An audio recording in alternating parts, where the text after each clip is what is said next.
Hello, all, and welcome back to my podcast. Before I introduce my next guest, I would like to thank you all for helping me reach my first 1,000 subscribers mark.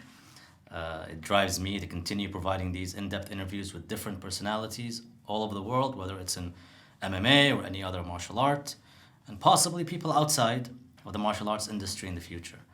And as promised, I'm back to interviewing personalities that have contributed in the growth of mixed martial arts in the region.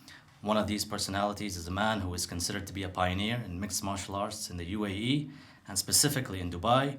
He was the first man to hold actual MMA classes in the Emirate and has gone on to do many great things that we'll talk about for the sport and for himself personally. His name is Tam Khan, or should I say Tammy Chan now. We'll talk about that nickname maybe with the upcoming movie Vanguard coming up soon. But before we talk, I would like to thank you for being here with me on the podcast. I know you've probably talked about yourself thousands of times to different outlets, but I want this to reach as many people as possible, especially people who do not speak English. So I'm going to be translating this to people who need to know about who Tam Khan is, what has he done. But more specifically, let's start with, your beginnings. How did you find martial arts in general, and what led you to Dubai? Well, that goes back to the 1920s. No, I'm joking. Basically, I was born and raised in London, and then my father's actually a doctor, so I'm not from like the council estate street kids who fought for his lunch money. It's not like those stories you hear from Rocky. I didn't need to fight for money. It was a passion. A Muslim family, Afghani background. My father was a doctor, and he had a position, and he moved to a medical centre in a place called Essex. It's a small county. It's, for example, like Al Ain to Abu Dhabi. It's like that much of a transition. London's Abu Dhabi, yeah. Al Ain is more Essex. Nice place, just not as modern, you could say, or not as commercial. So I lived there, but one thing I realised, I went to school there, maybe I was 10 years old. I remember the World Cup 1990 or 9 years old. It was just after that, because I remember that World Cup. So I should remember it too, because the UAE was playing. Skill, actually, yeah. The only time. Yeah. So that's true. And I was probably one of 6 ethnic kind of like minorities in that island called Canvey Island. So basically my first day in school, there was me, the only brown face you'd see, and one year 11, which is like last year of school in British curriculum, meaning she was 15, 16, about to leave. Jamaican girl. And so obviously in those days, not that it's intentional, but you experience on your first day racism, you're different. You're not token English Anglo-Saxon. So I remember my first day in senior school, mom dropped me, I'm walking home, someone's waiting outside just for no reason, probably the colour of my skin. Starts pushing me like they're trying to attack me. I just stood there. And they're hitting me, and my friend pushed him away. We walked off, and everyone was like, "Way!" cheering. And I was really depressed. So my mum picks me up. Like another thing in UK, for your mother to pick you up is like, what's going on? But I was like 11, and I lived further from the school. So she picks me up, and I've got this moody face in the car, and she's looking in the rearview mirror. What's wrong with you? I'm like, nothing. And my friend blurts out, "Oh, this guy tried to hit Tam," or blah blah blah. She goes, what? She hits the brakes. And my mum's an Afghani woman. She's very powerful, as you know, like Arab women. Like, people have this misconception about our women, but we all know the households and the homes who the bosses are. So she reversed, goes, show me the kid. I'm like, no. She found the kid, pulled out the car. Come here. Did you, she points to him, come here now. Did you attack my son? He's like, no, he was all nervous. She goes, okay, be a man and fight him one-on-one, not with everyone. And I'm like, what? I don't know what to do here. I've watched WWE, but I have no clue. And the kid didn't want to know. And then after that, she said, listen, never bully, never be a bad thug or anything like this, but you need to learn how to defend yourself, because don't take basically BS or shit off anyone. So she went to a local gym, which is the only gym in the area. It was like a bodybuilder gym where they could have boxing bags and things like this. Walked me in, I think like 11, 12 years old. Walked in this gym, and she said to the guy, just like show him how to get muscles and like this and that. You know, my mum didn't know. And from there, I just started doing some gym and hitting bags and working with people. And gaining confidence, and then I actually started getting into amateur boxing and boxing.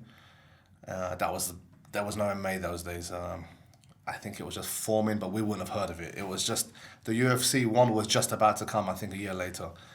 And so I started training boxing and working, and confidence went up. I felt myself as a natural athlete. Not that there's no such thing as a born tough guy, but I was naturally adapting to techniques and learning it quick.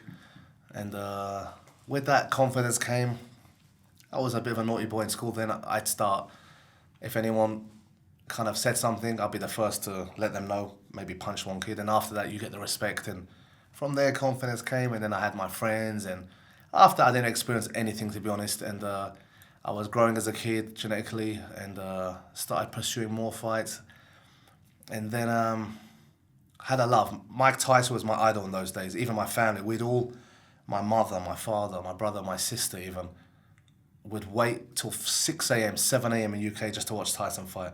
I remember when he fought Buster Douglas and lost. I was in London as a kid.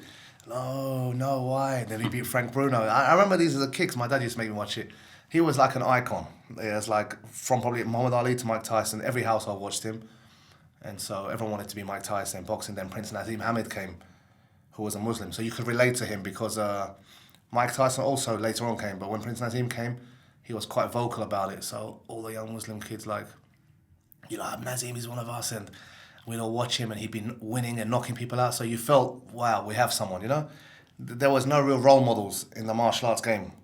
From Muhammad Ali up until those days, there was no one for the Muslim community. So you kind of relate to that. And I come from a conservative Muslim background too, being my parents are Afghani Pashtun, so praying consistently and just being good people. Not very you have to do this, but we knew our boundaries. So so I love boxing, training, competing, sparring all the time. And then I used to buy this magazine. It was Kung Fu or Combat Martial Arts. It was a European martial arts magazine. So I'd buy it every month, read it. It'd have articles and interviews. And then it says a picture of all these 7, 8 brothers. And it says, the toughest family on the earth. I'm reading it and my friend goes, read this. And it says, the Gracie brothers never lost a fight. 500 fights, Hicks and Gracie. This, that, bare knuckle on the street. I'm like, what? As a kid, it was the thing. Street fighting was wow, We had a guy called Lenny McLean who was a legend in England. He was a bare knuckle fighter, and we were like, wow, reading this. And I started reading more, and this Royce Gracie, that's how we pronounced it. Even though it's Royce, you read it as Royce. We didn't know Royce, Hickson, how they did it. We just saw the name. And it showed this guy, and he chokes, and they're from Rio de Janeiro, Brazil, and a story of Ralph Gracie choking a pit bull on the street. That's why it's called a pit bull and this. I'm like, whoa, look at this. And your kids, you're like, whoa, what is this? So I try and investigate. And I think around that time, internet was kind of coming, but not so far. But you had ways to search things. And biggest coincidence, it was meant to be. God gave away. An actual Royce Gracie blue belt lived in this small town, basically. I lived 10 miles away. Daniel Bozotta, he's my coach to this day. He taught me everything. And he actually left to go to Torrance, California, the old Gracie Academy with Royce, Horian. He trained there, got his blue belt, and he'd go back, learn, and come back and teach. So you had traditional jiu-jitsu called Jikishin, which I started with him first, but he was also a Royce Gracie blue belt. So he'd come back and give us the Brazilian jiu-jitsu, the Gracie jiu-jitsu, should I say, techniques. And I just fell in love. My first day, I remember he said, I saw a poster in his window at a restaurant. It was an Italian restaurant. He still owns this day. Teach the UFC Gracie Jiu-Jitsu. And I'm like, okay. I called him. Can I come? So I went to this gym, and it was a church hall, cold, wooden flooring with about 5 judo mats, and that was it. One had a gi. I came like this buff bodybuilder, stroke boxer, thug, big neck. Because I used to do a lot of weights, heavy weights, and eat a lot. And I thought that meant you're tough. Bulky, 16 stone, and I went with this kid who was 70 kilo, and he's hanging on my arm, and I didn't want to tap, and I'm screaming, I'm throwing him, I was nearly crying, I couldn't beat these guys, jumping on my neck, this, and I wouldn't tap at first, and he's saying, you must tap, stop arrogant, if you can't scream, if you can't say I quit, tap something. And I remember for a week, my hand was hurting, and I was like, what is this stuff, how are they doing this? Because me and my friends got hold of some old VHSs of the great UFCs, and we were trying to copy the triangle. We didn't know what we were doing. We'd wrap our legs around each other's heads, chokes, this, wear fake gis, kimonos, and we just fell in love with it. And Horace Gracie especially, purely because he just did not look like the token. He was the opposite to Mike Tyson. He was a slender guy, had hair, just looked like a normal guy in his gi, and he was just choking people out like Ken Shamrock, Chemo, Dan Severn. You're like, wow, and fell in love with it. And the whole aspect of grappling, feeling that dead weight, moving, techniques, it was superb. And I was obsessed, and I was literally training every day with him in these school halls. And we built a huge thing alongside with him. I helped promote a lot of the club. It just grew and grew and grew big. The UK scene was small then. You had Lee Murray, you had Paul Cahoon, Ian Freeman, Lee Hasdell, maybe 5-6 names who were just internationally, and the rest, they'd all come to try and get experience from my coach because he knew his jiu-jitsu. And fell in love with it, did loads of amateur Jikishin traditional jiu-jitsu tournaments. There wasn't much BJJ those days. You'd have to travel to one gym if there was anything. And just fell in love with it, became natural at it, and just, as you say, the rest was history. My love for MMA just grew. And before we move on to Dubai, I want to talk more about the UK MMA scene. Obviously, you said there was no scene when you first started, but I'm sure after a few years, I would say maybe mid to late 90s, something popped up in terms of organizations like Cage Rage back in the day, and a lot of other organizations. And you spoke about Lee Murray and all these other guys, and there seemed to be a MMA scene, popping up, and you were in that era where MMA started to become big in the UK. How was it? I know you competed as well in is it Ultimate Warrior? Yeah, it was actually Cage Rage when they changed the name, Cage Rage, and Ultimate Warrior Challenge, UWC. The scene at that time, actually, the talent was very good purely because they didn't have you wouldn't have the wrestling, we didn't have the jiu-jitsu academies. Like I said, you have my coach, who was a blue belt. You'd have one guy maybe up north of England, Manchester. You had the London Shoot Fighters, who are Greco or freestyle wrestlers, and people were just like chop and change. There'd be maybe Thai boxers or boxers turning to MMA. One of the main guys who actually went internationally first was a guy called Lee Hasdell. He'd fought in Japan, like Shuto, the ones with the slaps and pancration. He was the first probably guy to go internationally. He was from a traditional background. I don't want to say what it is in case I get it wrong. Traditional martial arts. He was the first kind of name in UK who went internationally, went to fight. He fought in Holland. Then there was a guy called Paul Cahoon from Liverpool. They called him the Mike Tyson Liverpool. He joined Golden Glory in Holland. So what he did, he went to Holland where there was a big scene starting. They used to have a show called Too Hot to Handle, a huge show, and Jeremy Horn fought on there, guys like that. Valentin Overeem, when he beat Randy Couture. Yeah. These are before people knew Randy. Holland had a good scene because of the Ramon Dekker's Thai boxing, which Dutch kickboxing went into MMA. Remco Pardo, because of the UFC, he lost to Hoist in I think UFC 2. Yeah. But he was a big name as well in Holland because of that. Gerard Gordeau from UFC 1. So Holland had some talent, and So would you say these guys that traveled, like Daniel Berzota, Lee, all these guys that traveled to certain places in the world, and were these guys instrumental in bringing back? Oh yeah, for sure. Right? The Paul Cahoons, the Lee Hasdells, But did they give back to the community? They did. Mark Weir's, because you watch them, Mark Weir was another one. He had the fastest knockout in UFC history before. Until a few years ago, actually, it was in UFC at Royal Albert Hall when they came to fight. First time they went to the UFC. Ian Freeman fought there. Another very good friend of mine. I helped him with a lot of camps.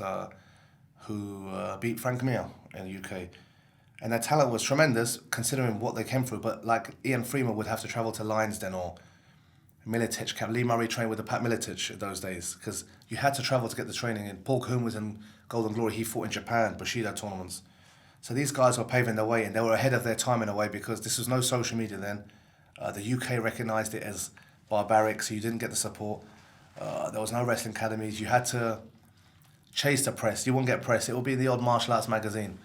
You still had boxing dominating, so even kickboxing was more popular.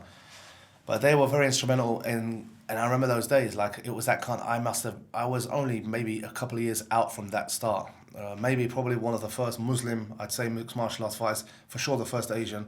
There was a guy called Abdul Muhammad who was before me, wrestler from Afghanistan. who trained with Ian Freeman. He was a cage rage champion, a very talented guy. And yeah, the scene was small. You knew everyone. Lee Murray obviously took it to another level when he knocked out Pele Reid, which was a huge fight in the UK scene. Pele was never knocked out before then. He comes from obviously the Shootbox Academy, which was Vanderlei Silva's famous gym as well as Anderson Silva. But he was the first. He was the original Anderson Silva. If you go back in those days, Pele, everyone used to fear him in the old... back in the bare knuckle, back in the bare Vale knuckle. Tudo. Even Pride, I think he knocked out Carlos Newton. Oh no, that was Anderson Silva. But I think he fought a few of the talent guys in the beginning of Pride. So these were big names. The Ian Freeman beat Frank Mir in UFC 32, I think, Royal Albert Hall. Lee Murray knocking out Tito Ortiz in a street fight. A bar In a fight on the street line. I mean, actually, Bobby Razak claims to own the video, the footage of Lee Murray knocking out Tito Ortiz. That is nobody, footage. it's yet to be seen. That's like the holy grail. But we all know, everyone knows it happened. Whatever the excuses are, everyone knows it happened. Lee Murray was a young up-and-coming fighter. Tito Ortiz was the superstar of the UFC then, the light heavyweight champion. And he got knocked out in a street fight. Pat Miletich was there, Jeremy Horn. I've spoke to numerous sources who wouldn't lie about this. And this became, then it made English fighters like, whoa, these guys are crazy. And it was amazing for us because they paved the way. Then after that, you had guys like Paul Daly, to this day, who's one of the most unappreciated superstars in mixed martial arts of UK. He's been there from early days. He was in the cage rage. He was a champion in cage rage. He was a champion cage rage. He was a UFC contender. He was a Bellator superstar to this day. And from glory fights to this, he's very talented. Then you got the next generation of Dan Hardys, the Bispings. I actually cornered my coach, Daniel Bazzotta, in a show in 2000 and... let's say 2-3, and Michael Bisping was on the undercard. Wow. I remember as a kid, I was watching him warming up, and I was watching him because he came out aggressive and he was just swinging and he's destroyed the guy in about a minute. But he was a pure kickboxer back then. Yeah, but he was just game, and I watched him. I said, "Oh, this guy's good." I didn't see anything wrong, but he just did. He had that heart, he had balls, as we say, and he just came for the guy, stopped him and went. And I just saw him, just this guy skipping in the change room for like 20 minutes, hit a bit of pads. And that was Michael Bisping, yeah. So, I mean, the scene was superb, and now to see how it's grown and gyms opening, and it's amazing. And sometimes you regret it because at that time there was no support, no conditioning coaches, no food companies, no social media.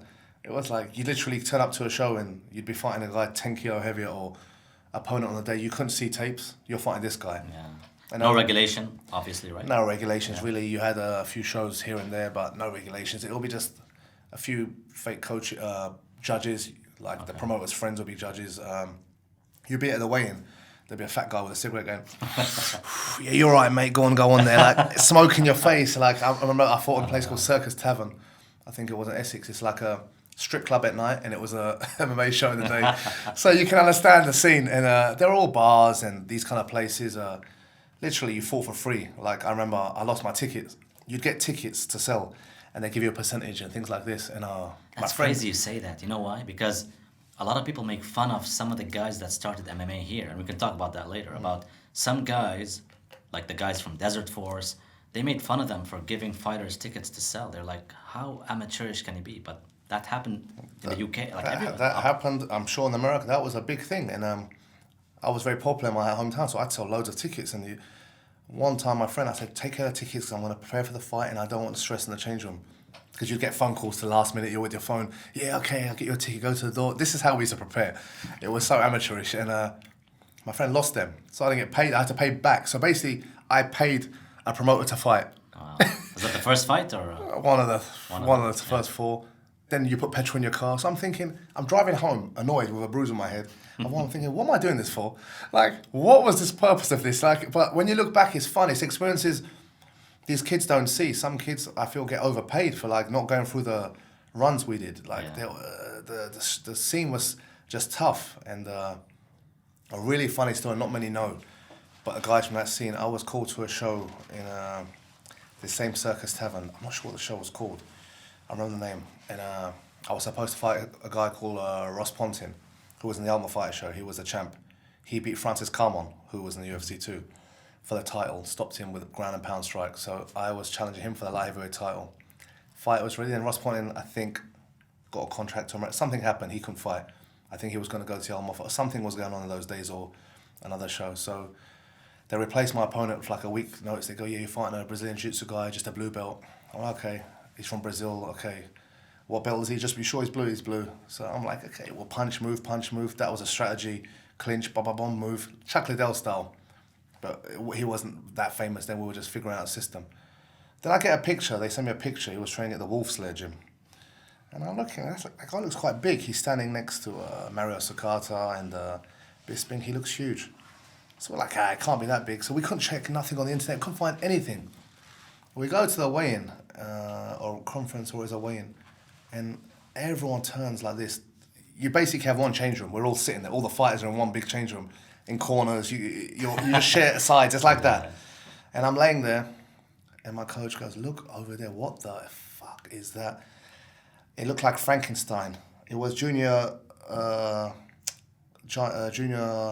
Silva. What's his name? The guy with the Giant son. What's his name? Who fought in UFC? Who beat Fedor? Yeah. Oh, skipping the name. It was him. Before weight cutting, because in those days, UFC you have to weight cut to 265. Antonio Bigfoot Silva. Yeah, Bigfoot Silva. It was Antonio Bigfoot Silva, 320 pounds, headphones on, which looked like bolts, like Frankenstein's walking in, because his head was like that, his hands were like, he's got giantism. I'm like, you have to be joking. They go, I said, are you joking? They go, no, that's your opponent. I said, how is this possible? My coach goes, listen, he started arguing, the promoter goes, this is not happening. No way, this Tam's like 92 dripping wet. This guy's like 160 kilo, muscle big with a head. His head was like that. Anyway, that's Bigfoot Silva. We pulled out the fight. I think Lee Murray was at that show. The guys on market. A lot of the big names are like, listen, are you crazy? Like, everyone in the change room was like that. Then they called a guy called Tengiz Turadadze, who was a Greco-Roman world silver medalist from Georgia, who was an MMA fighter, who was a cage rage champ in those days. He took the fight, on that notice, he was there, he took it, and Silva beat him in about 30 seconds, knocked him out. So, to this day, I'm talking because I didn't take that fight. Because I could have been like Stephen Hawking by now. No offence made. And that's a true story. So that's UK MMA, and afterwards we're talking to Bigfoot Silva. I said, hey, I was supposed to fight. He's laughing, like, ha, ha, ha. And I had a pic, and I've got to find this pic of his hand around my neck. And I'm an averagely big guy to most people. Literally, it's like me and my twin babies. He's got his hand around my neck and smiling like that, and his hand, it literally came here. That's so, crazy, yeah. And that's the UK for you. So there was no commission, there's no pictures, and that's what it was like. And a crazy story to this day. And my coach and all the guys from the old days remember that story, and it's just hilarious. So it's come a long way from that, thank God. And you mentioned as well, they even brought in like all these global superstars, right? Like Cyborg, not Cyborg Abreu, Cyborg Santos, and Vitor Belfort. Butterbean. Even Butterbean fought in one of the cage rage events, I remember. He was a champion, I believe, in cage rage as well. So, a lot of stars coming up. Now, you fought 9 fights on your record that I know of. Before we delve into like the overall assessment of that, what did your mother think about, fighting professionally, like making it a profession now, rather than just for self-defense? She kind of didn't know the magnitude of it. I just say, I'm going to go to a competition, and I just drive. She would never see it. I just brought my brother. I never have family members come. So she never watched you on TV or any... No, after she would watch and see when it's done. But she didn't know the magnitude of it. She'd obviously say, why are you doing this? You don't need to. But then she'd go, okay, you're going to do it? Go and win. Don't be scared. Like my mum was like that. My dad was the soft one. He's like, no, don't. Be careful, you shouldn't do this. Why are you doing this? Go study, go be this and that. I said, I'm studying. Like, I was studying. I was working and, training like 4 hours a week. It was like running on your own, like it was literally like that. And honestly, she's very competitive. She's very into sport if it disciplines you. And I was like respectful. So she didn't understand the magnitude because there was no way to know. There was no real TV contracts till Cage Rage came. Yeah. They had a dual partnership with Elite XC in those days. I forgot the promoter's name from America, and that's when they had that investment. Then they brought the Vitors, the Anderson Silvas, Melvin Manhoefs. Then it took off, it went huge. Before that, there was no real. You could watch it on some kind of small satellite channel, which no one viewed, maybe 70 people or your friends, and you get the tapes or the DVDs. You'd call the promoter, can I have my DVD or my tape? then you had to pay for that. So not only would you fight, you'd have to pay the promoter to buy a tape of your fight. It was just it was the business of those days. And I look back, I love it because it was real hustling. And I remember for our shows, we'd go around putting flyers on people's windows all during the night in car parks.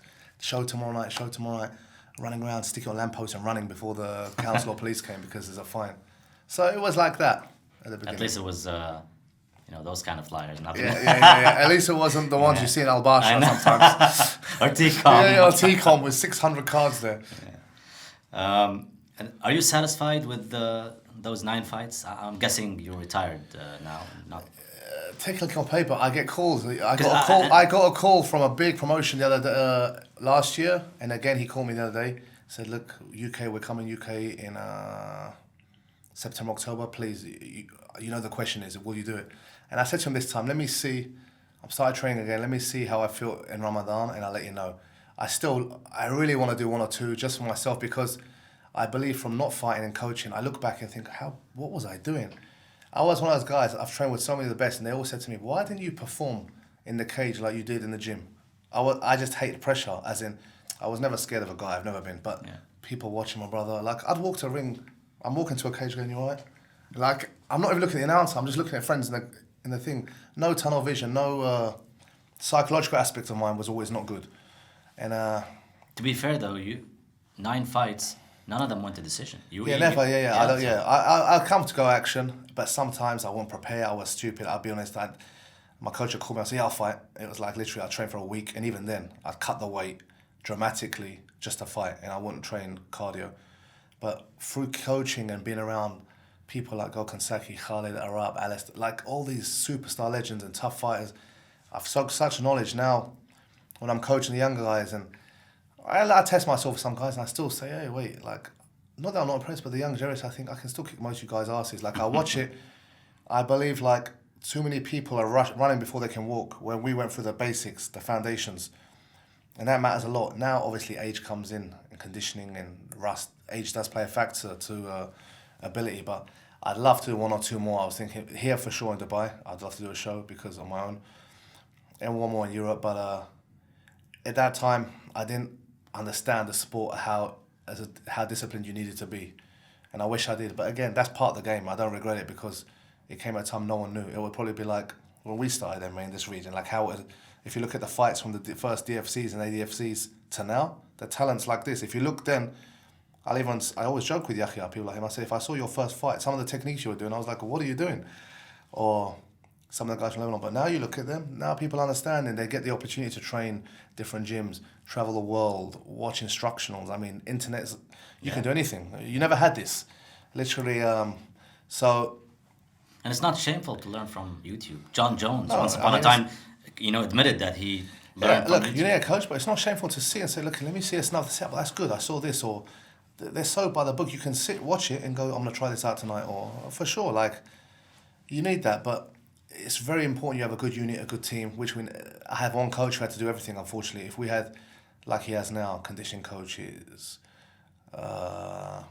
striking coach, jiu-jitsu, wrestling, strategy, this is all kids have now. We were just like tough guys fighting, but we go with the young guys now, whoever, and we make sure we're always looking good. So yeah, like honestly, I've always got that passion. I love the sport. When I watch it live, I'm like, what's he doing? Or I want to be there. But it's about priorities first, Yeah.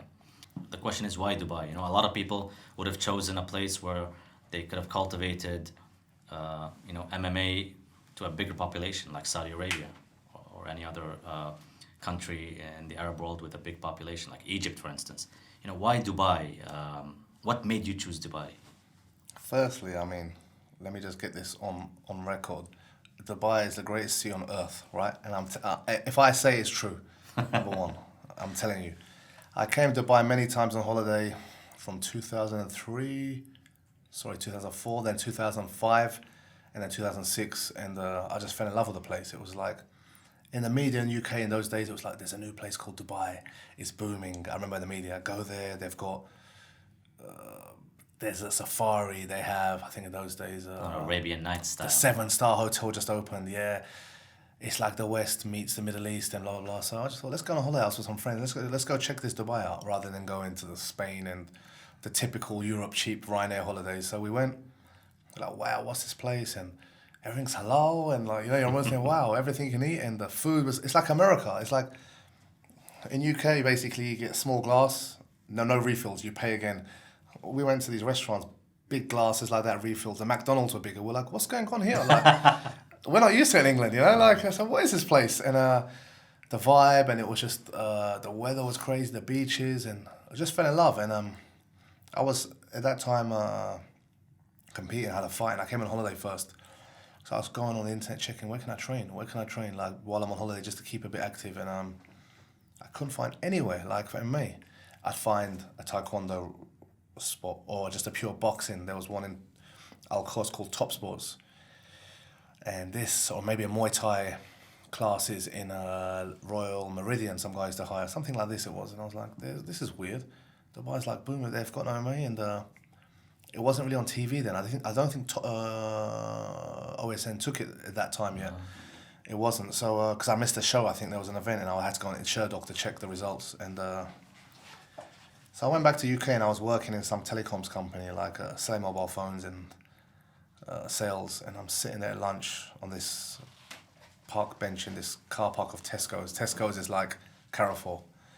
But in the area I was doing, it's called Basildon. And Basildon is like, it's this depression. I love Basildon. I've got friends there, but it's depressing. It's great. Everything's great. And I'm sitting there getting a sandwich, and I'm just sitting there looking at, there's a granny walking around. There's a guy holding a bottle of beer at 11 a.m. and it's raining cold. I'm sitting there going, what is this life? What am I doing here? And I've just come from Dubai tanned, and I'm just thinking about all the food and the beaches. I'm like, a friend met me, and I said, listen, I think I'm gonna move to Dubai. He goes, what? He goes, yeah, I'm gonna go. You don't know no one there. I said, listen, I'm gonna go there. I'm gonna start MMA. I'm gonna make a gym there. Trust me. I've been reading a lot on the internet about how it's booming, how people are becoming millionaires. They're starting this, that, companies, restaurants. No one believed me, so my family thought, where are you going? I said, yeah, I'm gonna go for a few weeks, a big holiday. It turned into like 6 months, and I just wanted to come. Being a Muslim, it helped also because I always wanted to be, it's just easier, like Ramadan, trying to pray, trying to just be a Muslim in a Muslim country, it makes it so much easier. England's amazing. England's always home for me because it's the most fair country on earth as well. You can practice, you can do what you want, but it's just easier here when it's Ramadan. For example, you haven't got to work the hours. You don't have to watch people eating, and you're like staring at them, drooling. And these little things, and just hearing adhan, like the call to prayer for me, it's just something special when it's like that. But it's also very westernized. It's not like people think. So I just love the country. I love the people. I like the culture. I liked how clean it was. Public toilets, because I've got OCD, if you don't know. So someone shakes my hand, I have to go wash it. I don't touch door handles on the tube. Wow, that's deep. Public toilets, I can't even go, even if it's like. And I thought I had those. No, I am really bad. Like, people laugh at me. I'm in my underwear at home with a duster, cleaning after my maid. And creases. I have to have coasters. I've got a big problem. And Dubai was like, wow. I've been in a mall. I'm like, this is a bathroom. Like, I just loved it. I love the cleanliness. I love the way it presented. I like the way the cars were big. It's like America. We're from England. Like, the roads are like 2 lanes. It's cold, it's gloomy. Summer's amazing, but apart from that, winter time, it's dark when you leave to work, it's dark when you come home, and it just, days pass. So I just fell in love with it, and it had everything you can ask for. Safety. I went to the beach, and I left a bag with my money and the things, so we went to swim. Then we ended up walking, me and my friend. We're like, oh shit, we've left our money in our bags. We ran back sprinting, it was still there. And we're like, huh? Like, anywhere in the world, that would have gone. And I'm speaking to people with me, and people, they go, yeah, don't worry, leave it. I said, what do you mean? He goes, listen, you can leave a pot of gold in a cab or a car undone, no one's going to take it. I said, why? He goes, this is the way it is. People know the consequences, it's not allowed, and the people respect the law. I said, yeah. And it was that. And I was like, wow, this place is, I like the way it was kind of a Big Brother state. You don't hear of paedophilia, things like which in England was reoccurring those days. Crime, people punching police, people swearing at I just don't like that kind of yobbish thing. I don't mind mano, you have a disagreement, but don't disrespect authorities. I don't like seeing that, even when I was younger. And here you won't get that. I said, I'd go back to England and say, how's that guy swing at that policeman over there like that? In Dubai, you try that, you'll see what happens. And that's what you need. It cleans the place up. So, long story short, I just fell in love with the place, packed up my bags, beginning of 2008, and came. And that's where I met you for the first time. That's where I met me. Yeah, I met you guys. I was looking for a place to train, and I found a Brazilian jiu-jitsu place. I thought, let me go there first to grow. And a little small, like a room club, World Black Belt Center near Mazaya Center. You know, it's like maybe 1,500 square foot, jigsaw mats, and just came in there, and I thought, I was a Brazilian jiu-jitsu coach, good. And first day at the end they're rolling, it was no gi. I came with no gi because I didn't have a gi on me then. Yeah, you always did no gi. Yeah, I loved it. And I was tapping a few of the guys, and he was getting on it, so they were talking Portuguese around me. Then I went with a black belt there, and I snapped his head, boom, guillotine. I had always a good guillotine. And then before you know the class, they're all around me going, Portugal, speaking Portuguese, like basically trying to gang on me. And I remember they couldn't get me, and I went back and I said to my coach, yeah, I tap some black belt. He goes, never. I said, I'm telling you, I tap black. He goes, what? I was just like a blue then. And he's like, listen, they cannot be. I said, I'm telling you, my style was kind of like the MMA aggressive style, which they weren't used to, you know, that sport jiu-jitsu. And they didn't like me at first. The second day I came, I see this big black 6'4" guy walking, looking at me. And I know they've sent him for me, and I look in the whole class, size him up. So the warm-ups, the class, as we used to know, you joined the classes, you were there those days. The drills, I was going slow. I was not really doing them, so I thought, I'm saving my energy, because I know they've sent someone for me. I thought, last time I went too hard in the sprawls and the drills. We come to spar touch, and we're having like two balls going at it, and we get into like a predicament, it goes to the wall, we stop, and I said, MashaAllah, you're strong. He goes, oh, MashaAllah, you Muslim? I said, I'm Muslim. He shook my hand, Islam. We hugged. We were best friends. His name's Amin now. He actually runs the Voice Gracie Academy. And funny, like they said, we become good training partners. I met you. We had a good little team. Remember the Ramadan games, and we went there, and like all the guys. That was my first competition too. Yeah. And Alava, the coach, was saying to him, you kind of captain them, like push them. You've got that kind of force. Tell them. So we went like an army there, and it was just like a good vibe. And from there, it just started my passion. And I said, right, I'm gonna have to bring some MMA here now, because it was just jiu-jitsu there. It was kind of very traditional. My style was very aggressive, kind of with a Greco kind of catch wrestling, judo-ish type, you know, snapping the head, wrist locks, pulling the arm. I was very physical style. And so I said to the guy who owned the black belts, and I said, listen, you've got spaces here. I'll bring you more customers. I'm going to start teaching an MMA class. He goes, yeah. He said, how much? I said, how much you want? He goes, let's do a split. I said, okay, we'll do a split. And then sky's the limit. First, I got the guys from the gym to join in, but I do it for free, our guys. You know, you guys will come. Yeah. You train a lot of times MMA too. And then 7 days was a newspaper in the Dubai then, 7 days, which was like... A free newspaper. Like the Metro in London. And I was front cover saying, cage fighting in Dubai, and I'm choking the editor or the journalist, and my mobile number's there. I wake up to like hundreds of missed calls and messages. I was like, what's going on here? And it's the old Blackberries. Ding, ding. The next day, his gym, people in the hallway, it was like 45 people in one class. And that's when you found out about the hunger for... Yeah, then it took over. Then I realised people love it. People find out about it. And I brought Royce Gracie over like months after that to do a seminar. I think 90 people. I still remember that day, man. Yeah, because like, it was unheard of to have a seminar. Yeah. The UFC legend or anybody for that matter, you know. And no, like, because you knew, there was a few of us who knew. You were a fan of it. There was 4 or 5 guys who knew. The rest was just jiu-jitsu for a sport. You and a few others. And I remember the guy Rio who used to have this gym was saying, "No, you're not bringing him. I don't." Till the day he came, because I don't believe it. I said, "He's my friend. I've called him. He's coming." We got like 90 people in a school hall we hired for that. It's like karate or something. Karate academy in a school hall in Jumeirah. And Royce came, and it was revolutionary because it showed. Look, we're bringing. The only people who did that before was Abu Dhabi for the ADCCs. You'd have the celebrity stars come, but no one knew that. Like the public didn't know who they were. You had the Ricos, the Titos. Yeah, but it wasn't. Oh, you mean the event itself? The events. No, I'm talking about semonars. Yeah. Even seminars. It was never to the public. Exactly. Yeah, they'd come, they'd go, and he came, and it was just mad. And then I took him to Abu Dhabi and things, and it was such a big, like, turning point for martial arts. People were like, wow. And then obviously Royce is there. Royce posts on his social media. He speaks to people. Kid Pellegrino about it, and Eddie Goldman, an old journalist from. Yeah. It was going around. I get like Sherdog contacting. Sherdog did an article on me, trailblazing in the Middle East. So it got the name out, and I was like, yes. And then from there, people realized, wow, like, let's get into this because people like Royce are coming, this, that. And then it took off from there to the point where I opened the first ever fully functional pure MMA facility called Contender Mixed Martial Arts. Yeah. And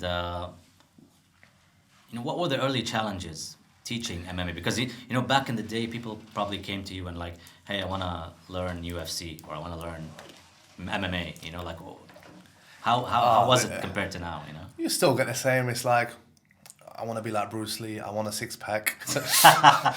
You know, yeah, like it was just good fun. Like I have a very close Filipino friend of mine. She's my PA. She's one of my like works with me a lot, and I always do impressions. So Filipinos, I love you guys. I'm doing my impression when they used to call me. Goes, I want to be a fighter. I want to be the Anderson Silva, the fighter. And they used to take that me. I said, come, just train. I train people for free. I said, just join it. Everyone wanted to be Bruce Lee, Anderson Silva, or Mike Tyson. Then they'd say, what is this playing? They thought it's WWE. So UFC, I had the problem with not only you had two, I had a lot of Emiratis who loved it, who are actually some very good talents, whose parents did not ever let them compete or even do competitions, even grappling. So I had their parents come to me. I had a lot of parents complain, saying, my son's doing this, he had a bruise. The son's not telling them. I said, listen, have you told your dad? Yeah. Have you told? He loved it. Then he'd go home by mistake, like a scratch or a bruise, you know, MMA sparring. Then his dad tells him off. He's told me, he's like, I'm so sorry. I'm like, listen, guys, from now on, I want to get permission, even if you're 20, especially Emiratis, it's very conservative, and I don't want that kind of headache, you know, where your parents are coming and it can give me problems. So I had that. I had a lot. So you created like release forms or something like that? Yeah, I created release forms, and I wanted it signed. If you're a certain age, you had to get a guardian to sign it. Also, just for training, not for competing, training, because you know how it is when you roll, head can clash, holding anything. It was intense training too. It's intense, yeah. Sprawl, break, fall. We used to train hard. I used to turn the AC off as well, if you remember, like intense sparring. Like I literally rolled the whole class at the end, and it was that. A lot of people thought it's fake, WWE style. Are we playing? I said, no, it's not playing. You want to train or they'll be like, I want to play. I said, it's not playing. You want to fight, just train. And but honestly, it was just the parents of a lot of the talented kids I had problems with. It was hard to get kind of sponsors. It was hard to get the women, the everyday guys, because at the end of the day, the money is not with the fighters, it's with the everyday enthusiasts. I didn't want to make fighters at the beginning totally like concentrate on that. I wanted to just make a business and train the public to enjoy a workout, feel good, have a full body workout without getting hurt, no sparring, like no strikes to the head. It was hard to sell that because everyone was scared. Everyone come in, I was there, and there's most of my clients were like rugby players and this, that, and the odd, you know, the Dagestanis, before people knew Dagestan, you know, I had a lot of the Dagestani guys coming, and they were very talented, so everyone was like, seeing knockouts. Was it like Malik Omarov, yeah, and all these guys, and Daniel, and so this is before the Dagestan hype, and I knew from then how good these guys were from the wrestling backgrounds. Yeah, you had a lot, but honestly, most of them were amateurs. The ones. Yeah, amateurs come from Sambo, came from Muay Thai and stuff. But so was your goal? Was your goal at the time wasn't to get them to professional MMA? It was just to. Yeah, my first goal was to make a gym fully functional for everyone to grow the sport. I wanted.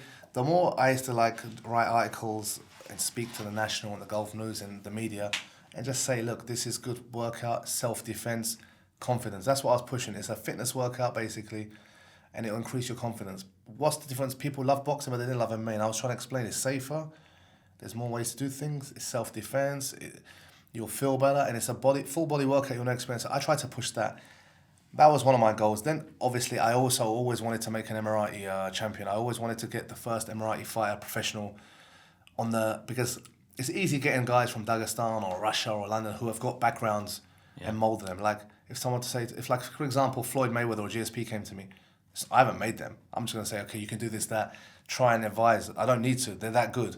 Talent's talent. Yeah. You know, it doesn't matter who you are. But when you bring someone from the ranks at an early age and you help them, and then you feel better. You think like, I respect those coaches who've done that, like the Faraz Zahabis or the Winklejohns and the Pat Militiches, because they built people. And that's what I get impressed by more, you know, starting from the day and building their training basics up, and so that was my goal as well. That, a gym and a promotion, and I'm like, step by step, it all came through.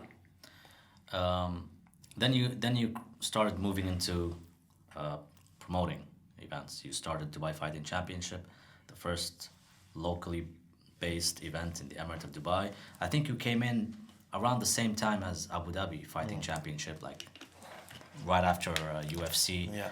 112 in 2010. So it kind of, got out all these, it definitely motivated you to start something and everyone else. And you started big, bringing in like Rick Rodriguez, former UFC champion. You brought in, you spoke about Emiratis. You probably gave, I think you did. Mohammed Yahya fought his first fight, two fights, I think, in DFC. Yes, he did. Same thing with Munir Al-Azzaz, two of the guys that are probably one of the biggest names in the Middle East now. In the UAE, GCC coming out from for sure, in my opinion. Yeah. So, what was the intention with the DFC? Was it to get these guys out, or to bring in all these superstars and make a name for Dubai in MMA? Because at that point the gym was busy. A few other gyms opened. MMA Fitness, I think it was called. They had Emirates Jiu-Jitsu. Before it's called Bulgaria, it was called Emirates Jiu-Jitsu. Yeah, Emirates Jiu-Jitsu team. You had a Champions Club. You had a few gyms, private. Prince Amir one. And you had people wanted to compete, and because I do amateur grappling tournaments and contender championships, and I was like sparring days, and a lot of people calling me. So I said, you know what? There's no platform. These guys are training, and I know how it is when I was younger. When you train, there's nothing. There's no goal. You're just training. Your motivation's gonna go down. You need something to train to. That's when you really test your motivation and hard work. So I thought, let's do a show, home-based, first one in Dubai, and build talent. That's the only way you're gonna get this Emirati fighter. It's the only way. That was my goal. And how am I gonna produce one if I haven't got a show? So I formed that show, and I remember the first press conference I had Chris Fade, presenting it here as ambassador, and Hoyce Gracie was at the press conference when we announced it, and all the press. It was a big thing. It was covered by Al Hawani, MMA Fighter. The whole world knew about it, and because Dubai was a hub. And the first show, like I said, I brought Rico because it was a perfect guy to bring to a show like this. Ex-UFC heavyweight champion, at a point in his career where it's good to bring him in. I could test him here because he wasn't at his peak, but he was still a name. He was legit. So I did a whole local card bar the main event because I wanted to get international recognition to show it's legit, so I could get more people to match, because it was hard to find opponents in those days. Yeah. Literally, half of it was my gym. So it's like, who do I get for these guys to fight? So this way helped. And then I had, obviously, Mohammed Yahya, who was an Emirati fighter, gave his debut. He was like 16. And so that was the goal, I thought. Did he seek you out from as a Captain Jamil? Or they seeked out, they spoke to me, and I said, okay, you sure this is the age and this? I said, okay, we'll do semi-pro for you. And I was given a shot, and at that time it was him and one other, I think maybe Irati in those days. I said, let's give it a go, and he came to train a few times, I think, or his friends. And that gym, they were not the most technical, or they didn't have experience in that, but they had heart. I remember. I went to there. They actually, it was on a stage, a theater room. In a school. In a theater room. And it wasn't like, don't get me wrong, I don't like to bad mind. He wasn't the best of coaches or that, but what he did was he toughened guys up. He had this kind of hard, tough mentality, and that area. And when you start MMA and you're that kind of level, it does help a lot as well. Heart. So he had his students installed with toughness. I think he was an ex-army guy, so maybe that's why. So you only had to teach them the techniques, basically. Yeah, just show techniques and fitness. So even Munir Al-Azzaz came to me. I remember he just moved and he wanted to fight and stuff, and his pro fights. He debuted, Malik Komarov, another talent. So we built a lot of good names to this day. And Munir is probably the number one Arab fighter in the Middle East region. I'd say now, pound for pound, number one. Mohammed Yahya, by far the Emiratis' golden boy. As we know, the first Emirati ever to fight in a major promotion like Bellator, which is huge, which I don't think he got the recognition he deserved by the media, because that's like going to the La Liga or Premiership. Yeah. It is. And I agree. He did that, and to do that in such a little span without the support, and to win as well, and to win. I mean, 1-1 in Bellator, which is superb, and at such a young age, and still learning. So that was a huge goal. We were so happy, and Munir's maybe a step away from the UFC by far. I mean, so it's great to see him happy. I still support all of them. I still work with Yahya. Munir, we're in touch all the time. I help support him with his camps if he needs my striking coaches. Social media help, any other support, I'm always there, because it doesn't matter what gym you're with. I want to see the guys do good, because they come from us from the beginning. So it was an amazing time to see how far it's grown. But what happened? Why did he stop promoting? Like, what happened to Dubai Fighting Championship? Was it a falling out with the partners? Was it you didn't want to? It was hard to matchmake and get guys to come in. At that time, we had a great thing going on, and the last show I used to bring you to commentate because you helped a lot. I remember we streamed it. It was the last show was the best one by far. It was successful. We had Paul Daly. I remember that. Yeah. And His Royal Highness Sheikh Maktoum bin Mohammed bin Maktoum, the deputy ruler of Dubai, was in attendance, which is unheard of in local promotions. He set up in the royal box. It was massive. Gokhan Saki was in the crowd. Hoyce Gracie was there. We streamed. We had tweets. You were doing live tweets for me. I had Tom Urquhart from Dubai One. It was just the best show we've ever had, and it was in the Madinat Arena. It looked good, the production, and Paul Daly. Yeah, it was superb. Paul Daly finished with a superb knockout. Yeah. You had everything. We had some crazy fights, and I think for me one of the best shows we've had, bar outside UFC, independent shows. It was the production to every little aspect, but it wasn't so much that. It was more private things in the partnership I had. Disagreements, which happens, no one's to blame. Different ideas of vision sometimes, but you need partners in life because if you haven't got the funding, you have to. Disagreements of vision, disagreements of this. But egos. Did it have to die though? It didn't have to die. Still alive. We'll get into that in a minute. But at that time, also sponsorship was very hard. So you had some good sponsors. I did that then. But it was very hard to maintain sponsorship, and I remember that show. I just broke even, and I'm thinking this is hard work and. The Fords in those days, or the Coca-Colas, or they didn't want to touch that. Soccer, yes. Yeah. Sky, MMA, their brands. Now, with the Khabib and UFC, it's gone huge. It's helping, and that's why it's a great time now. But it was very tough, very tough. There was no legislation. There was no federations. Yeah. Still. It was hard for me, and I tried to do a few things, and I realized I wasn't getting anywhere. And at that time, business was getting tough, and I thought I need to concentrate on something. And come back to this, and the disagreements came to a point where, not legally, but we kind of had to avoid certain things. So I stuck to the amateur things because it was easier to run at that time, amateur shows. But had a good break from it. And I go to a lot of events, not saying promotions names, but I see so many flaws, and I'm thinking, you could do this, you could do that. Who's matchmaking this? Why are you not promoting him? Why are you not promoting an Emirati for I believe build a star, build. What the UFC do so well, their PR machines are best. There's no stories here. We tried to do that. I did a lot of. I was the first to do pre-warm-up videos. I was in interviews trying to start beefs. There's none of that.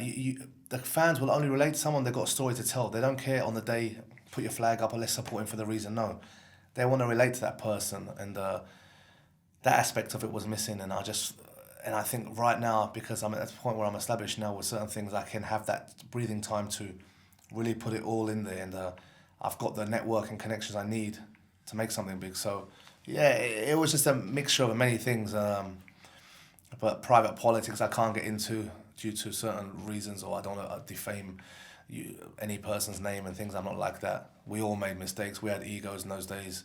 We're young. We're new in the game, but it's still alive. I mean, I reopened the Instagram account of DFC.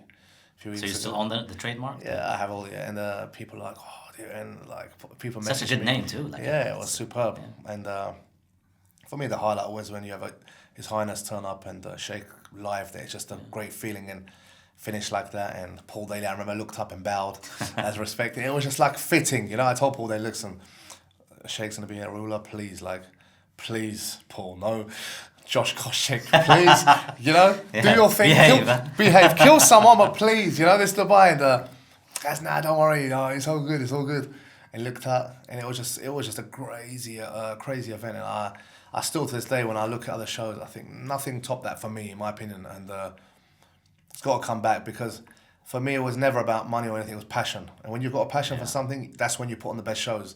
Too many promotions, I think, open for money, and that's where you fail, and they don't put on the shows that people want to see. And was there any long-term plans to work with the other regional promotions, like Desert Force at the time, or any other? I mean, Desert Force was the only one around because of the TV exposure, right? But Desert Force, at that time, no. Again, young egos, it's like that competitive edge, no. I remember the Desert Force, I love them, like the Muraza brothers, Zayd Abu Saad. I like all those guys. I liked what they did. They were good guys. I would have done a better job with the reality show, to be honest. What do you think was better, their show or Al Batal? I mean, there were two reality. Their show was much better now. Al Batal was the worst. Yeah. Their show was much better. Let's be honest. Desert Force was a good show. they took Yahya to another level, Munir to another level when I stopped. So I was happy for that. I went to their show. They're really good guys. But it's just a competitive thing. They came to see me, actually. They contacted me when I first, my press conference finished, and they called me to have a meeting. I didn't know who they were those days. I just knew Zaid Mirza from Jiu-Jitsu. Someone told me he's a Jiu-Jitsu guy and speaks Brazilian black belt. So I knew of him. I didn't know the rest. So had a meeting in my gym container. They're like, look, we've got this thing called Desert Force, and you've got DFC. Why don't we do something together? And I'm like, no, I got the name first. I chose. I'm not changing. Like, it was like that. I said, and both of you are DFC as well. That's why they came to me. They go, we got a thing. They were nice. They go, let's work. And I was thinking, yeah, we can. But then I was thinking, how would it work? I've had experience with partners. It just gets messy, and we kind of left it at that, and we didn't kind of work together. And plus, they were in Jordan more. They said we're going to come to Dubai. I was like, okay, come to Dubai. And I was like, right, I'm going to make sure we dominate Dubai. But when I look back, we could have done things together, but it was just those days. Yeah. I like the guys. For me, and I'm biased always, my show I felt was number one for this region. But what they did in the entire GC was like they were the best to this day by far. They beat all the other shows for me. Even Brave's doing really well, but for me, Desert Force, they started that. They brought a lot of these names we never knew, the Lebanese guys and guys from Jordan I never heard of. They made those names, which I respect. Which are still around today, yeah. Yeah, they built names. They helped launch a lot of the guys to Dubai. So, the good job. And like I said, they would have said the same in those days. Everyone was trying to make their own thing, and it was just you make certain decisions because you have to at that time.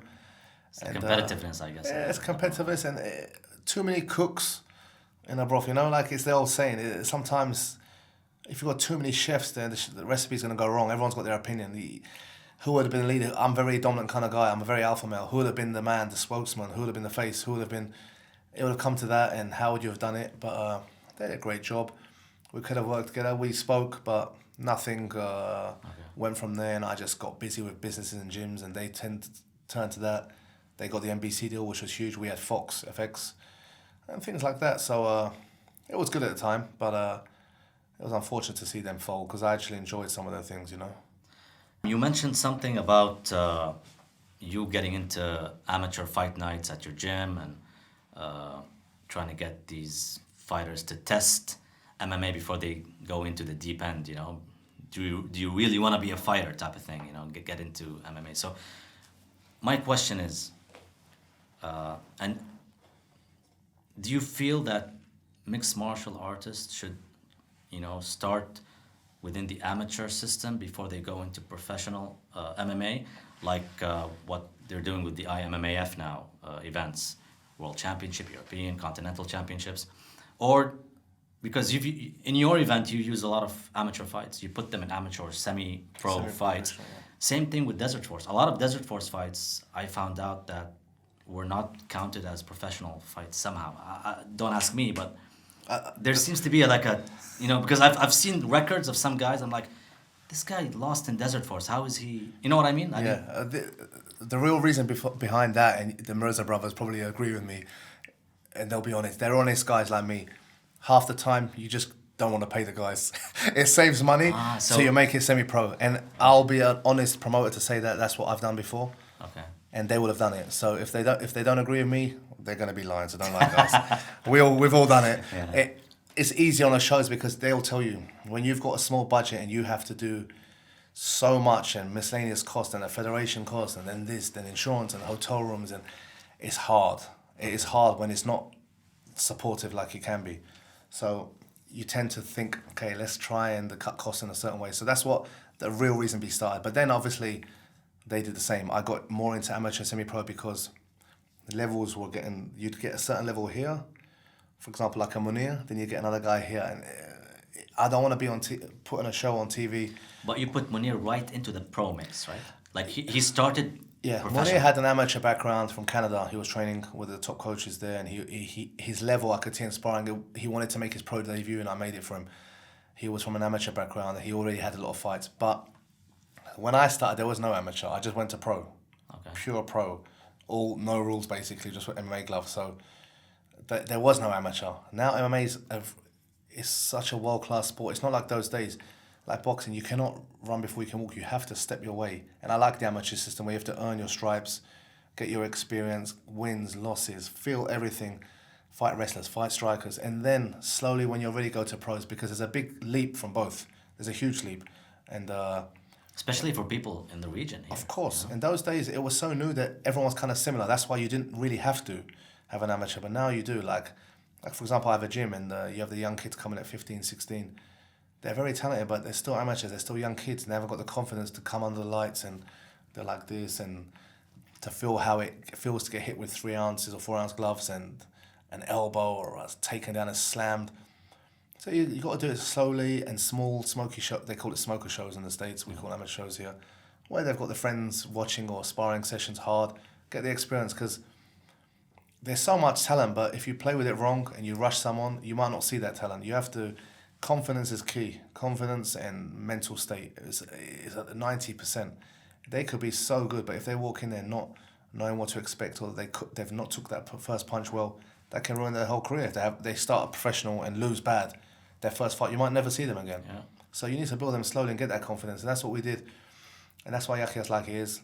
Yahya also, all my shows, he was semi-pro. He was never a professional. Okay. So it doesn't count on his record, basically. Those first fights, no. Okay. And then build himself to a point where he's ready. And that's what I do with a lot of my guys. I do a lot of gym shows and shows in expos. So they get the experience of a crowd, the MC, the music, but a lower scale. But it gives them experience, and it's so important. It's like... They have headgear and knee pads and stuff like that? Or? Yeah. Okay, so amateur. Up to a certain age, but the semi-pro, I'll take the head guards off, I'll literally leave shin pads, and I'll cut out elbows or ground and pound to the face. It depends. I look at the age. I change it accordingly, you know, because again, it's in the Middle East. You cannot be too.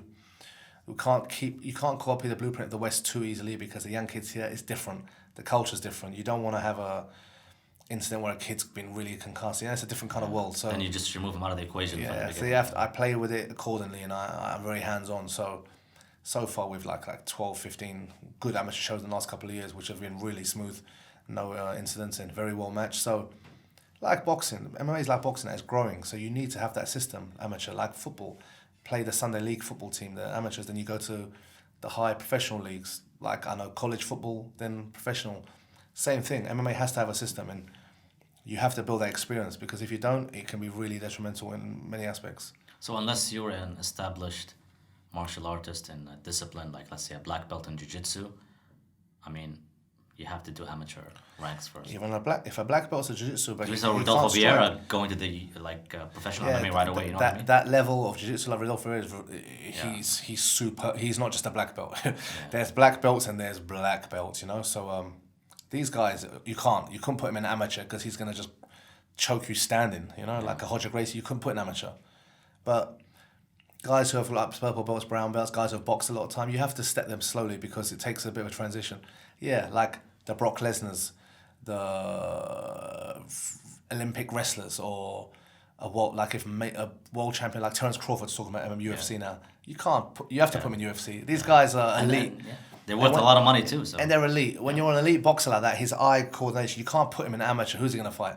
He's going to catch everyone. So there's obviously some people you have to like judge differently, but the general consensus is, if you've got experience, start slowly and build it up. I had a black belt jiu-jitsu guy contact me for my last amateur show, a black belt from Brazilian jiu-jitsu in Abu Dhabi. And he wanted to fight in amateur. Yeah, and just to build himself up. So he's a jiu-jitsu guy, his striking's not so good, but I respected that, because no egos. A black belt in jiu-jitsu, you know, like in the old days, they had ego and the old Vale Tudo. So it shows people understanding you got to be smart, because there's a lot of tough guys there around, and you don't know, even the amateur scene is very good scene in the amateur scene.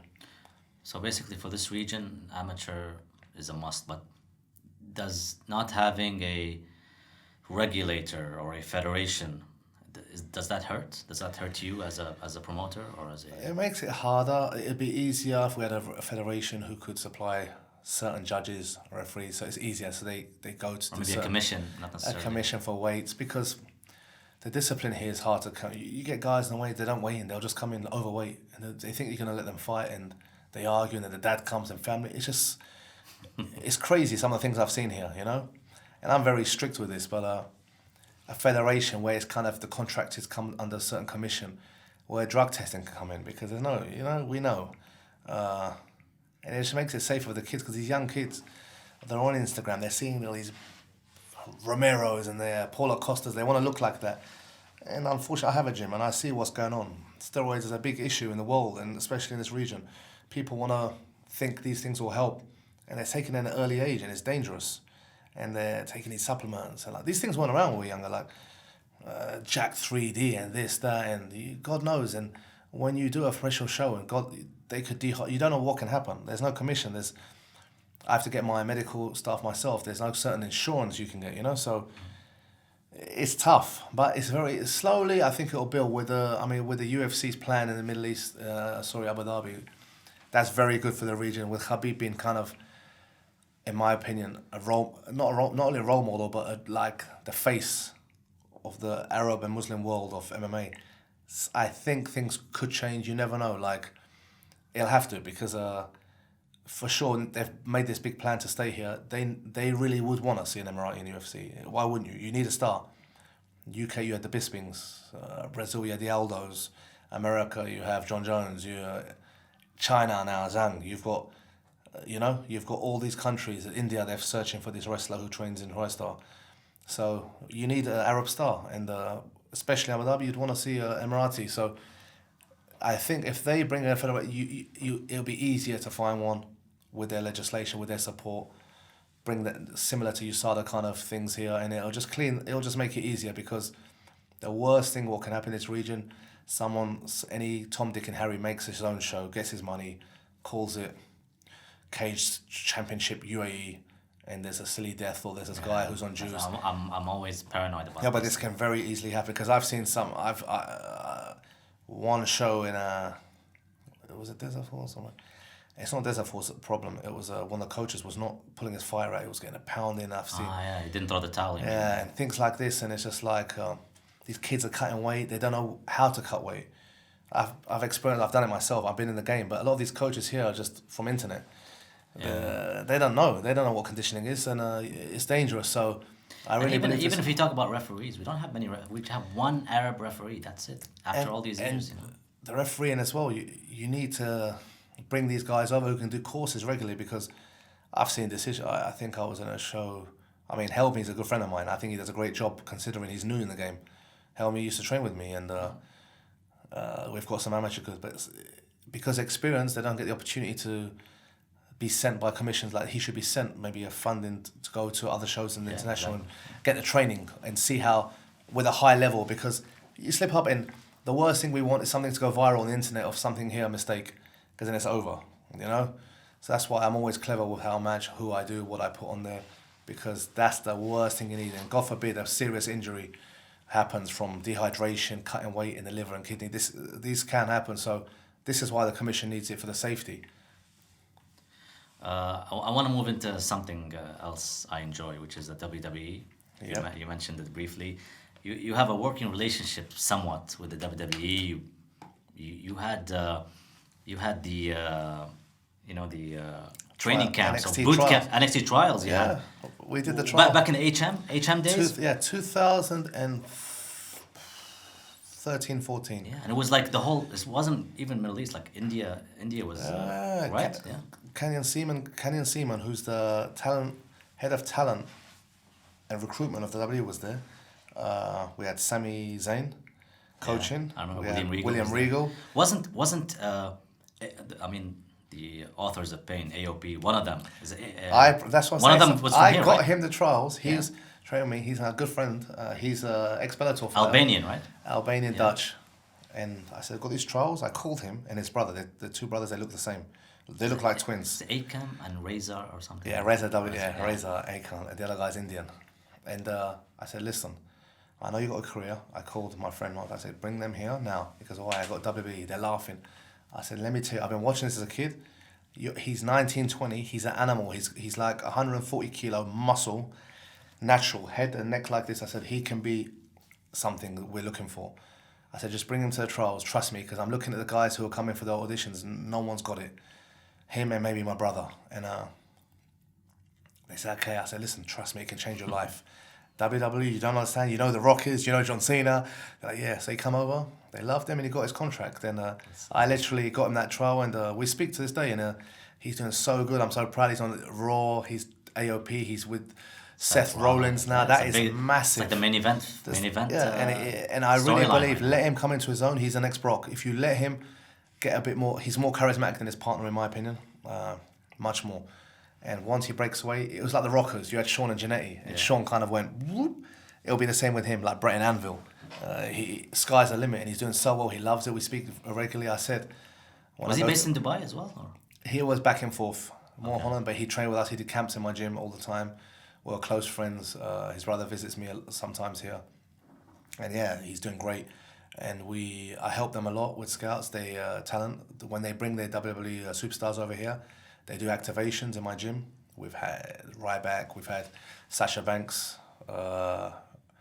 coolest person in the world, Sasha Banks. She's so cool. And we did a thing with John Cena, Dolph Ziggler, and Seth Rollins and Yas driving cars. Oh, yeah, we arranged cars. That. Yeah, that was nice. Yeah, that was so cool. And man, I'm a fan since a kid, and they can't make fun of me, because I'll kick their ass. But WWE is the best. I love it. I've sort of fallen out of it lately because I believe this new era has no talent like it used to be. I believe the scouting is not as good as it should be. I think the wrestling's not what it used to be. That's my issue with the... I remember from the Hulk Hogan Ultimate Warrior to the Bushwhack Legion of Doom to the Attitude Era. I watched it all. My brother's still a huge fan, and he's a pro wrestler. Yeah, he was pro wrestling too, and we love the promos. It's just funny. I YouTube old funniest promos ever of these funny slip-ups, I love watching those old slip-ups of the old 80s of Sid Justice and stuff. And you love an Instagram account called WrestleBotch. Yeah, I watch it, Man, the falling over. That's the best. WrestleBotch is what my brother always forwards me something once in a few days, and promos of Ken Pantera and stuff, and we just crack up laughing. But I love it, and for me, WWE has influenced MMA so heavily, boxing, with that promotion, with these stars like Conor, Colby. It's because of WWE purely, and Muhammad Ali's, even boxing, it's influenced everyone. You watched the last show with the Conor, right?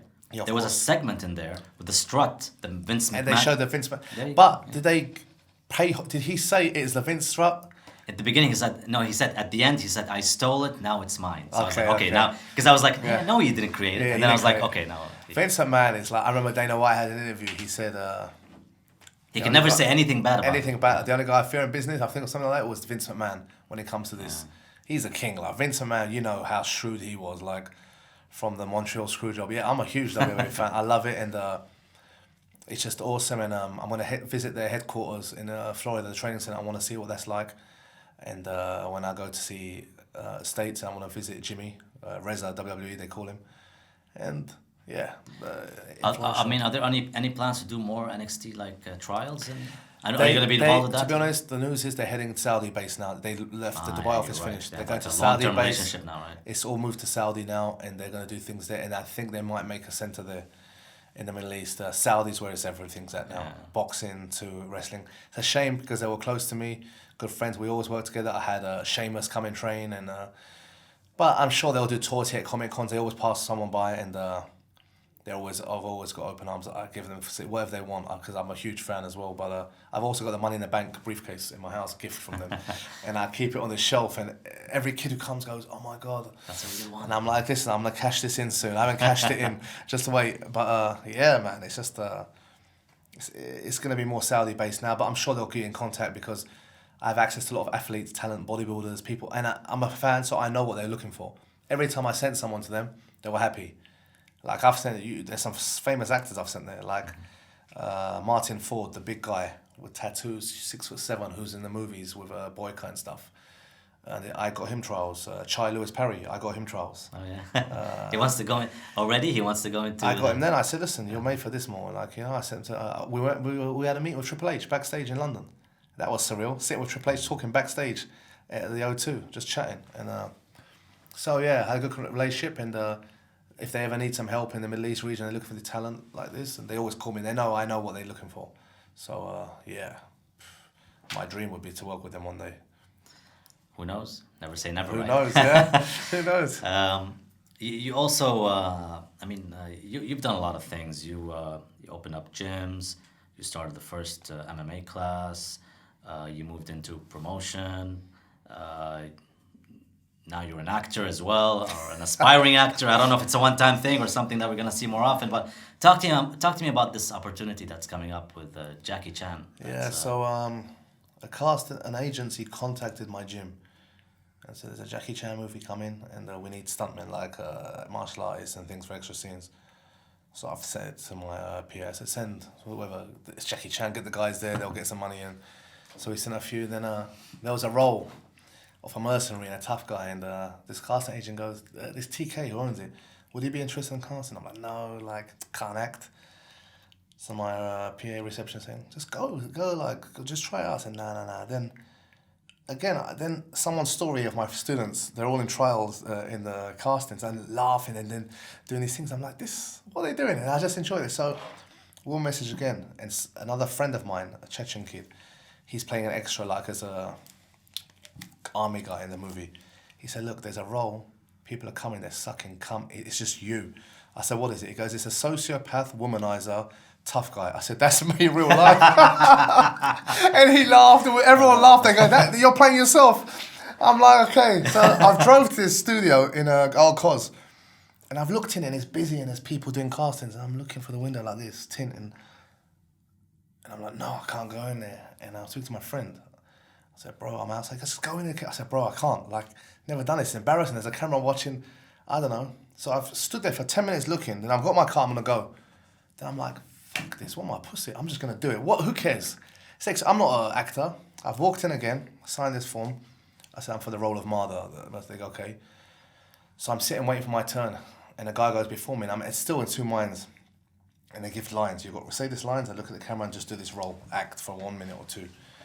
And I've rehearsed his lines, and when you're nervous, it's hard to rehearse lines. Even when I'm doing this one line, like, and my mind's everywhere, like, what can I eat for pizza, what's going to happen tomorrow? And then I see this guy before me, a German guy, he sucked so bad, no offence if I ever meet you again. And I'm like, hey, I can do better than that, I'm going to try. He was so bad, I thought, right, I can't act, but I'm better than this. And I did it, and the casting guy, Casey, he's an actor, Shannon, he's in a movie with Brad Pitt as well, or something like that, he's a good guy. He loved it, come over and straight away goes, listen, very good, show me this, do that. And boom, did it. I felt like good, but I thought, nah, maybe not. And they called me, you got the role. Then the role was for another role. Then I went to the casting for the fitting. When I got there, the director, Stanley Thompson, who done Rumble in the Bronx, the man himself, he goes, why is he wearing this? He goes, this guy's Martha, I want him as this. He looks like that. And the other guy was like some soft, like other guy. He goes, give him the role. And they changed it, he goes, yes, now him. And they're like, okay, see you tomorrow. You can swim. I said, yeah, why? You going to the swimming scene? I said, huh? No, topless and everything. I'm not in shape now, yeah? And I've got to swim, dive, jump out in the lines, and it was the best experience, and I had good lines, and I played the support role, and did a few stunts myself, driving a Bentley while a woman jumps off a motorbike and has a fight with me. You'll see in the movie, but it was one of the best experiences I've ever had. Literally, I've come out of a wardrobe and a woman standing with me an umbrella. I'm like, what are you doing? She goes, yeah, in case the sun gets to you. I'm like, whoa, can I have a water? Like, I was like, I feel like a celeb, you know what I mean? It was like amazing. And a lot of people told me, like, not shooting my own, they were like, you've got this, you're natural on the camera, you should try it more and go into it more. And this has been released, it's called Vanguard, it's been released end of this month. It's a little delay now due to the virus in China. Yeah. So they're pushing everything back, which is a shame because the Chinese New Year is the biggest weekend for movies and blockbusters, and they've had to push it back a bit. It was coming out in Dubai next week. I think they'll delay it for a few weeks, but it's going to be there. And from there, they made me an IMDb account. And only yesterday or 2 days ago, I've been contacted by people in LA. So I have to make a trip to LA to speak to an agent who did How to Lose a Guy in 10 Days and a few other people. I'm not going to say names, some big people, for a connection. They said, look, they said, he's Vin Diesel on steroids. I said, I'm not on steroids, but I go, bring this guy over, let's see what we can do. So who knows? Maybe it works, it doesn't, but like my friend told me, you can't be any worse off than you are. So I thought, while I can, I'm going to train for about 6 weeks, cut some weight, and go to Los Angeles before Ramadan for a trip and just see. That's crazy. Who knows, you know? Who knows? Put Dubai on the map with acting. Yeah, that's crazy. Yeah. Looking forward to it, man. Yeah, Can't wait to see it. Jackie Chan's always... the question is on everyone's mind. Does Jackie Chan kick Tam Khan's ass in the movie? No. Okay. It's worse. If Jackie Chan came to us, it'd be an honor. I'd say do it for real, please. Let me just feel Jackie Chan's legend. Does he really do his own stunts? Right, he does. I can't give the movie because you got to watch it, but I'm a womanizer, so I get revenge is sweet, if you know what I mean, for the ladies. Okay. That's the hint. Okay, good. You know, so there's a superstar Chinese actress there, a big iconic actress in China now, Mia Yang, I think her name, Yang, and she's gonna give me a little lesson in combat. So to any woman that you that you crossed back in the day, they're all gonna cheer. Yeah. So I didn't get a beat of Jackie. I wished it, but I worked with some great guys there. Brahim and Timur, two stuntmen who've been in movies with Jason Statham, Boyka, Scott Adkins, and everyone. Jackie Chan, many movies. These two helped me a lot. They're like so talented. The stunt team Jackie Chan brings, I was like that. It's insane the work they put in for a movie. Literally, like one scene, how many takes, how many angles, readjusting. You didn't realize what goes into a movie. It's surreal, and it really made me appreciate that business a lot more. And you have, I mean, you've met many legends in the martial arts film industry. Jean-Claude Van Damme visited your gym. You know, that's another opportunity. I know he kind of stopped doing. I worked with him there for a reality TV show and another one which is going to be released soon, a French reality TV show, and we're working together on this. Imagine 10 years later. That's good. Yeah. So they came to my gym not recently, and Van Damme's involved with this, so that was cool. Michael J. White trained in my gym, another martial arts legend. We go Kentucky. So yeah, I mean, we're all the same. WWE action heroes. That's my era, and it never changed. I watch movies now, I like them, but when a Rambo comes out, I'm like, yes, or a Terminator, because that's my era, old school, old school, and I don't care how tacky it is. Rocky's on, Rambo's probably one of the few people that love the Expendables as well. Like, I mean. I do. I love the Expendables because he's doing what us 80s kids want, and I'm one of those guys. I'm old school, and I love it. The Jackie Chans, the Jet Lis, the Steven Seagals, all of it. So. I'm that era. You also have your own supplement line. You're doing a lot of great things for yourself. But what's next? You know, what's? I mean, you've been away from the game, to be honest. Like, I haven't seen you show up unless you're cornering Muhammad Yahya. Probably that's the only time I've seen you. Like, is there something? Are you coming back to promotion and maybe cornering more fighters in the future, especially now that MMA is getting bigger and bigger in the region? I tend to not coach too much. I'll do more strategies and work with real pros. I haven't got the patience now to go to the beginners, to be honest. And I don't feel like I'm being fair to them, not giving them the time. I'm busy with business and family, married, and I've got two newborns, twins, and that's... It's a focus of life. That's the greatest achievement ever for me, alhamdulillah, you know, so for me, that's the life. But yeah, coming soon, a promotion, I'm in the works, licensing, everything's done. Is it part of TK Promotions that... You'll have to wait for the news on this. New management company? Management, I get into management at the same time.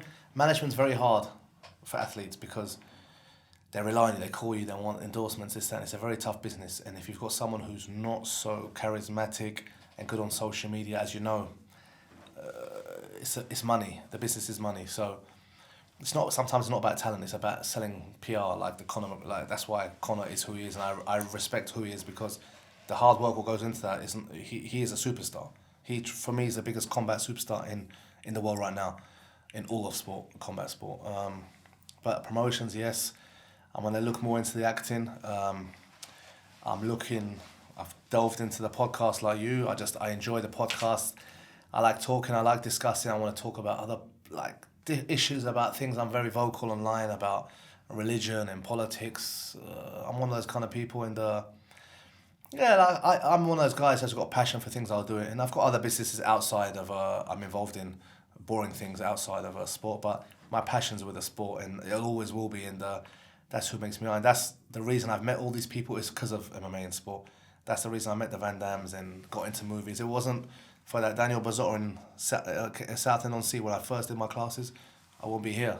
So I always remember, you always remember your roots and where you came from, and stay humble, like Khabib says, stay humble. But just anything's possible, and you know how it is. You're the same, you know. I remember when you were starting, so to go from where you were to UFC and this, that. If you really like something, you got the passion and the hunger, and you believe it will happen. I truly believe it. Like, I truly believe if I go to America and I really put my effort into it, I can get something big. I know. Because I don't. If I get knocked down, I get back up. I've been there in sport. in business.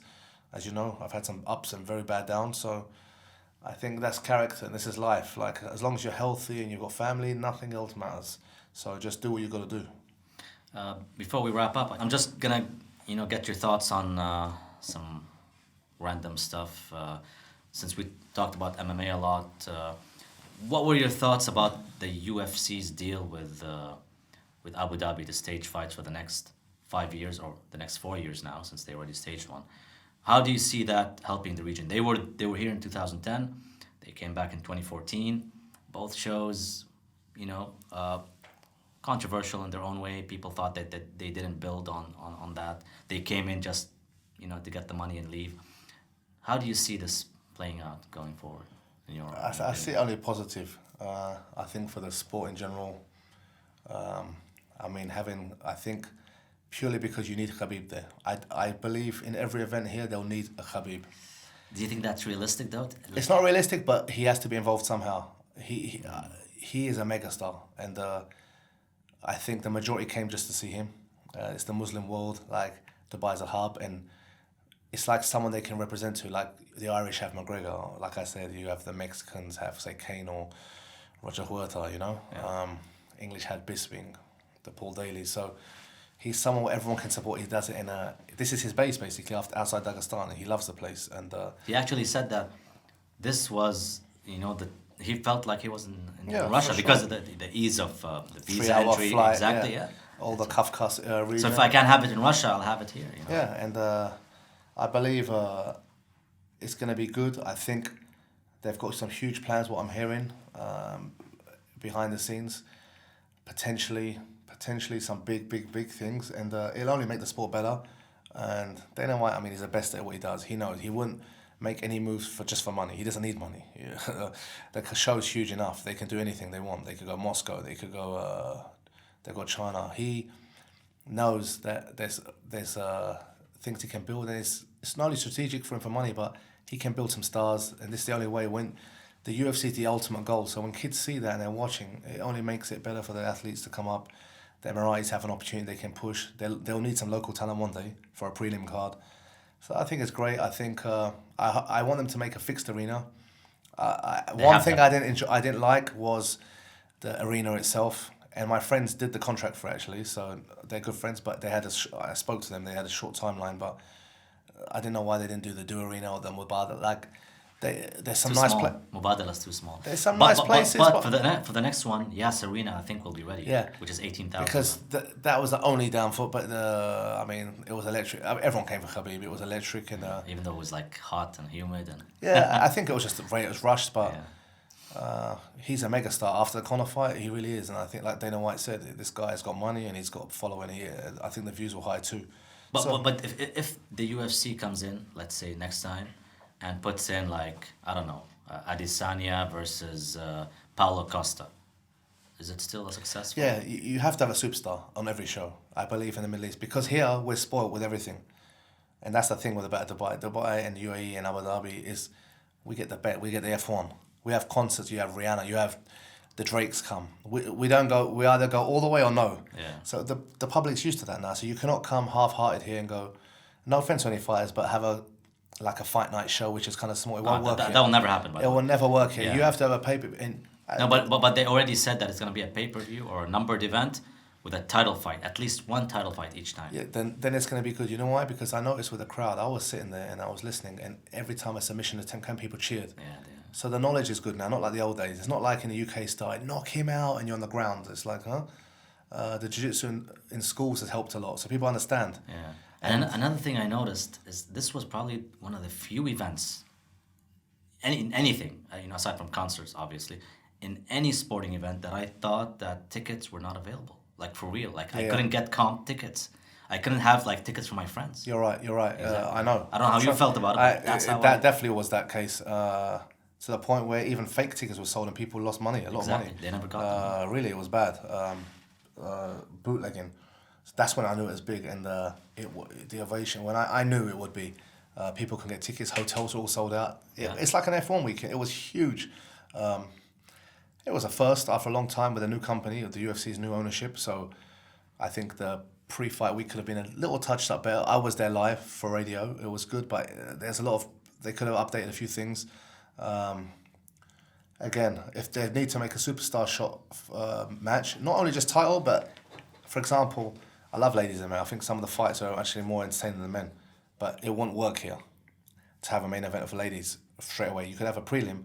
The main event would have to be Israel Adesanya. It'd have to be a Masvidal, a Nate Diaz, a Conor. There's like, even in UFC, you could have champions, but there's 8 or 9 who are stars. And I think that's very important for this region because we're like, again, you have F1, you have concerts, you have superstars hanging around, you have pop stars. So Dubai is seen, it is the hub of all like money and entertainment now. It really is. So all the top stars, all the footballers, Ronaldo's hanging around here. You know what would be fun though? You gave me the idea. Let's say Khabib defends against Tony Ferguson, then he needs probably a break. Let's say Conor comes in to fight in Abu Dhabi just to say that I beat someone in Abu Dhabi as well, you know? That would be huge. I don't think the UFC would always want him in America purely because of maybe the gambling. I don't know. He is so big. But to have Conor here will be huge. Yeah. It would be hilarious. But again, security reasons, maybe the Dagestanis can fly over here quicker. Yeah. The Irish too, right? The Irish too. Yeah. But that would be huge to have a Conor here. I mean, if they could do that, that would be... I don't know how they control it. That's a megastar.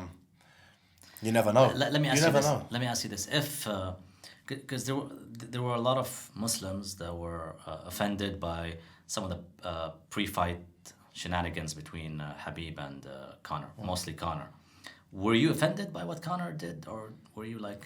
Because I wasn't offended as some other people. People said, "Oh, he did this," and I found it. You know, it wasn't. It was over exaggerated. Okay, he did have a little bit of, like "see you in Jahannam," drink like that type of stuff. But I mean, it's. I don't think he said the word Jahannam. I think he did on a tweet. He didn't say it in the press conference. Okay, he did it on a tweet. I mean, look, it's Conor McGregor's an entertainer. I'm a Khabib fan all the time, and I've met him many times. The most humble. What you see on TV is what you get. I've been with Khabib privately. Went to Emirates Mall, we had coffee, we had dinner, and it's no fake. He is what you see, humble, Muslim, doesn't joke around. He's not clowny. He's always a very good guy, disciplined, a very good Muslim guy. Literally, when he came to my gym, first thing he goes, "Brother, I want to pray. Where can I pray?" I saw that, yeah. It just releases my stress. And I was like, there's no cameras watching him. People took it, but he doesn't know. He's not there for showing off. He's a really good guy. But I respect Conor is an entertainer, and I don't believe he did anything which was like against Islam. He was just... Khabib is such a superb fighter. How are you going to beat him? Right? Conor knew already, matching skills, is an uphill struggle. 9 out of 10 times, I believe Khabib always wins. Unless Conor catches him with a really heavy shot. Khabib's he's an amazing wrestler and strong, and he's relentless, and he's got cardio. So how would you beat someone like that? You got to do the Aldo trick. He ripped Aldo's flag in Brazil. So no one discusses that. That's nationalism. He never did. He said things just to tick him off. The father things, that's some things are below the belt, of course. Country things too. His people are. But I think Khabib knows this getting into the fight of Conor. He knew this. This is going to happen. Conor's only chance.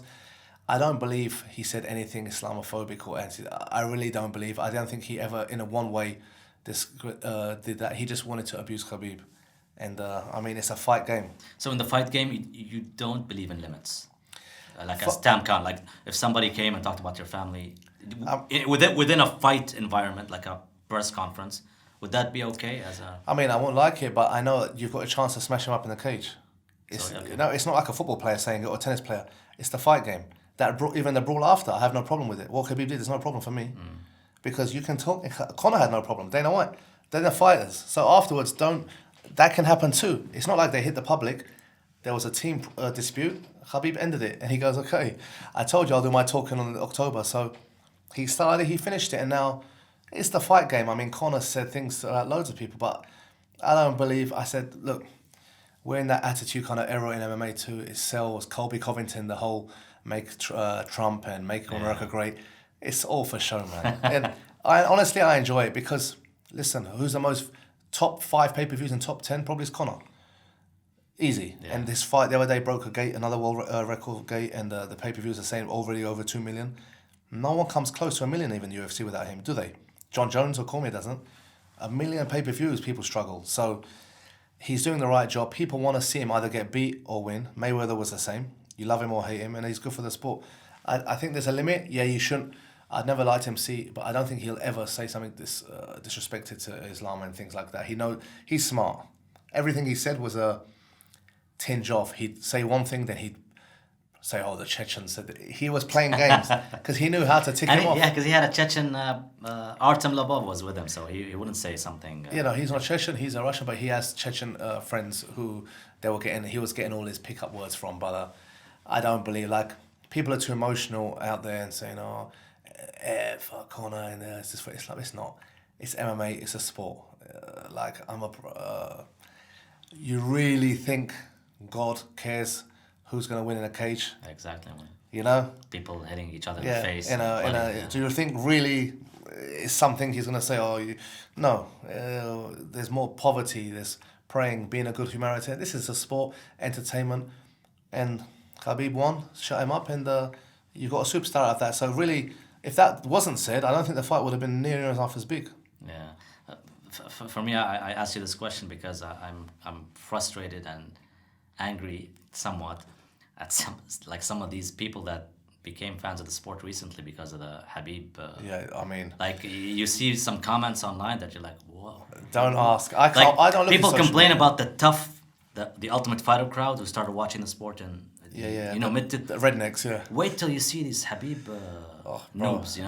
It's nasty. And unfortunately, it's in the Muslim world. The majority, it's Muslims. Yeah. All about conspiracy theories they're out to get him because he's this and it's like Dana White loves Khabib. The UFC, the Americans love Khabib. I've never heard bad press about him, but he's the most respected guy. All the fighters talk about him. There's no vendettas. This was sold as a fight to sell. That's the best way to pitch it. That was it. It was genius marketing. Everything they know they were doing, and it was settled, and everything we knew would happen. And I'm hearing Cerrone fight was fixed. I'm like, come on, I can't stand this stuff, This is what I'm talking about. This is coming from. Yeah, but these kind of noobs and these newbies and these clueless people are the ones who tune into pay-per-view. If Conor does fight, he'll be begin. Yeah, and where the numbers come from. Yeah, this is where the numbers come from. So you have to have this. We've been around the sport for so long. We know the game. I mean, let's be honest. I've got people who are close to Conor too. I know, and they say he's the nicest guy in the world. He'll help anyone. He's a very good guy. People say, you can't judge. Everyone's a fan of Mike Tyson in the Muslim world. And people forget he bit a guy's ear off. He was. I don't believe he was convicted for it. He threatened somebody's children as well. He was convicted of certain crimes, which I don't agree he did. But if you were to look at that by the book and pick up a book on the guy now, and so what's Conor done? You've got to think this is just a young rich man, and he's selling a sport, and he's pushed Khabib to a stardom you can't believe because of that fight. Yeah, so I agree. Yeah, this is all politics stuff. We're done, but I'm going to leave you with a message. If you want to leave any message to anyone, reveal hint about some of your plans coming up in terms of coming back to fight promotions or. Yeah, I mean, look, all these fighters out there. Stay tuned. Something's going to be announced very soon. We're going to come back with a bang. I'm going to put on shows people want to see. Good competition, make some shows big, other things. And I just want to say another thing to everyone out there who's talking negative about Dubai. Please shut the fuck up, right? I've lived here for 12 years. Call me an expat. I've been around the royals. I've had the opportunity and blessing to be around people. I've seen it all. Don't believe the media, please, everyone in England and this Daily Mail bullshit. One of the safest countries on earth. Come and visit, come and tour. There's no whips and lashes. There's no this, that. You can't wear a bikini. It's bullshit. So please, I just wanted to get out there because I've got a lot of friends in the West and I see all these stupid statuses and mocking leaderships here, and it annoys me because I'm not funded by anyone. I'm not, don't have to say anything, but I know the truth. I lived here. My wife's English. My kids are born here. They're basically Dubai children now. So this is always going to be my home, and it annoys me because I've been here for 12 years. I've got so many friends from all around the world. Everyone's happy, but for some reason the media tries to portray backward Arab places, and it annoys me. So that's why I'm going to do what I can in my industries to put a spotlight on here. And you never know, just change those views. And I actually want to do a proper detailed podcast with someone right-wing about this because there's too many false rumours. Proper debate, huh? A debate about rumours and just say, come out of facts. Where'd you get this? Why'd you get that? And if you want to come out of these claims, why do you support people like Trump or Boris Johnson or something? Like, don't be hypocrites, you know, or Modi. You know, this is not politics. Come Dubai. I've never seen a physical fight on the street. I've never seen a stabbing. I've never seen people jacking someone from a mobile phone. I've never seen paedophilia criminal. You know, this is what I want. I want my kids to run in the mall at night, not me running around seeing they're going to get kidnapped and murdered like in the UK or, you know. And that's what everyone wants. So when you see this negativity, it's all bullshit. Because if it wasn't like that, no one would be living here. Trust me. So I just had to get that out there because there's a lot of idiots on Facebook and social media who annoy me, and I don't want to abuse them too much. But people have really got this misconception about this region, and you need to visit to see the truth. Trust me, there's no place like it. England's always home. I love England, one of the greatest countries on earth, purely because the opportunities it gives to everyone is free. But Dubai, I'm telling you, UAE, exactly the same. Where in the world can you meet a leader? You can't walk on the street and see Boris Johnson or Prince Charles in a cafe, never, and go up to them and talk. Here you can. I see the sheikhs driving around themselves, come out, they'll smile, they'll talk to you. You came to your gym once. Yeah, Sheikh Hamdan came Sheikh to Hamdan, Contenders. yeah, twice. He wore the t-shirt. He trained capoeira. Makdoum, the father, I've drove past their father many times, and he's such a nice guy. And to the Abu Dhabi sheikhs, I mean, I know two. I'm not going to say their names, but from when they were younger, and the ruler's sons. And listen, I've been around. It's all a conspiracy. Don't listen to this rubbish. And like I said, I am not paid or funded by anyone. I wish I was, but I'm not. And I just want to clear that up because even I've got friends, what happens there? I heard this. And I'm like, listen, I'm coming on holiday. Can I wear this skirt? Can I wear these shorts? Can I drink? I'm like, listen, when you see Dubai, it is more Western than the West now. It has everything you want for any kind of person. It's respectful, it's great, and yeah, it's my home. I just really, when I travel and I go back, I miss Dubai 3 days. So it's one of those things. So that's another chapter we're going to get into. A bit of politics soon. Now, hopefully we do this again. You know, always a good chat with you, and I like to thank you. You know, for speaking well about my country. You know, representing it well, giving people the right idea about it, and you're an influencer. You know, I've seen some of your Facebook posts, and you go back and forth with these guys, which other people don't even bother doing. But you make a point of, you know, teaching them a lesson and hitting them hard with it. You know, whether it's on Instagram, Twitter, or Facebook, you just. I just don't like. I like the truth. I'm always like that, and I believe. Like I said, not many can say they've been around royals, socialised, had the opportunity to hang, and I've literally been in royals' houses. WhatsApp convos about MMA. How you doing? How's your weekend? Like, come on, like, don't believe the media. The media will make you believe anything. And don't be sheep. Have a brain. Think for yourself and just do whatever you enjoy. Like, so I like to see this country promoted more to what it's done. It's superb. And I believe it's America's land of opportunity. I think UAE is too, to be honest, because every goal or alhamdulillah I've had in my life came here. So if you want to network, this is the place to be. So yeah, let's inshallah, hopefully it stays safe and no crazy World War III comes because of Trump and everyone's safe. And let's let everyone enjoy sport and do what they're doing. Whether you're into whatever you're into, no one cares. Just respect each other, you know. Just respect laws of the land. If you live in England, respect the land. If you live in America, respect the laws. If you live in Malaysia, Dubai, wherever you are, you should respect the laws of the land. And that's, as Muslims, we're taught the same. The Prophet Muhammad, peace be upon him, told us, respect the laws of the land. You have kind of a contract when you're a citizen of that country, and breaking a contract in Islam is haram. So therefore, if there's rules, you don't abide them unless they. So, as Muslims, we're taught that. So please, like, let's give the world a good display of what Islam is, because I feel not enough positivity of Islam, bar the Khabibs and here and there, is displayed. So the more people who do, the more talk, the more respect and education the uneducated will get. You know. Yeah.